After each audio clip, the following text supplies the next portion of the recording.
আজকে 2 দিন কারেন্টের জন্য ঠিক মতন কাজ কাম করতে পারি না। দোকানে কোনো কারেন্ট নাই, কিছু নাই। তার টোটাল সকল কাজ বন্ধ কারেন্টের কারণে।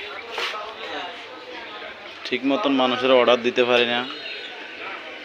সকাল পর্যন্ত দুজন ঘুরতে আসি, উগা মারি।